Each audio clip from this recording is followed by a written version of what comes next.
in this town. Don't we love it now? Everybody's waiting for the next surprise. Warning, this video could be considered upsetting. Hello everyone and welcome to day 10 of Terrorthon. Today I would like to share with you the story of Brandon Carl Vidas, also known by his online handle, Ripper. Brandon was born on April 21st, 1981, and lived a seemingly happy, normal life. He had a loving family, a home, a girlfriend. Everything seemed to be going well for him. However, on January 11th, 2003, at the age of 21, Brandon entered an internet relay chat on shroomery.org, which he had done several times in the past. He announced to his fellow chatters, "I got a grip of drugs," and then turned his webcam on, with the idea being he was going to take all of these drugs on camera for his viewing audience's pleasure. He pulled similar stunts to this all the time, but the amount of drugs that he had on him would immediately rouse the suspicions and concerns of his fellow chatters. Despite having already consumed a considerable amount of drugs before even entering the chat room, some chatters encouraged him to take even more. Eat more. That's not much. I eat that every morning. You pussy. Eat more. Okay, look dude, here's the plan. Cram the pill up your ass. You're already numb. Look, if we PayPal you enough money, will you do it?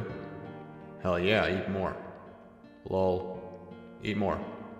You pussy. While Brandon continued to chat in IRC, he became much more incoherent, to the point that a member of the group decided to phone him on his cell phone, where he was even more incoherent. As the drug binge continued, he would say things like, "This is usual weekend behaviour for me. I told you fucks. You all said I was lying. I told you I was hardcore. Fuck you pussies. You are so fucking stupid." Because a lot of the IRC group believed this to be another one of Brandon's typical stunts, they didn't take it seriously at first, saying things like, "Hey, if Ripper dies, I've got tabs on his drugs." With Brandon no longer answering his cell phone and no longer moving on his bed while on webcam, members became very concerned, and one of them decided to call 911. "I am online with 911. Is this the right choice?" No. "Oh, well, I talked my way out of it." With nothing but Brandon's cell phone number to go on, neither the emergency services nor poison control could do anything to save him. However, if the chatters had looked at Brandon's domain name registration, they would have found his real address. However, they didn't believe this to be a genuine address, so they didn't report it. They were also in fear of being investigated themselves. By this point, it was already too late.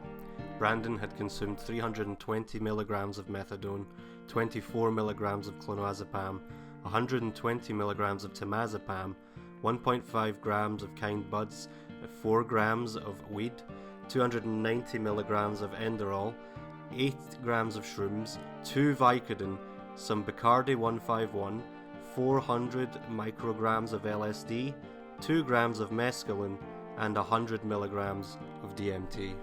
It should be noted that that amount of methadone alone would have been enough to kill Brandon. There is no way to say for certain whether or not this was suicide, because if it was, why would Brandon have given his chatters a way to reach him on his cell phone and his address? However, the next morning, on January 12, 2003, at the age of 21, Brandon Carl Vidas, or Ripper, was found dead. The people in his chat had witnessed the entire thing and been powerless to stop it, and are probably haunted by this event to this very day. None of the chatters were prosecuted, and all of these chat logs are still available online.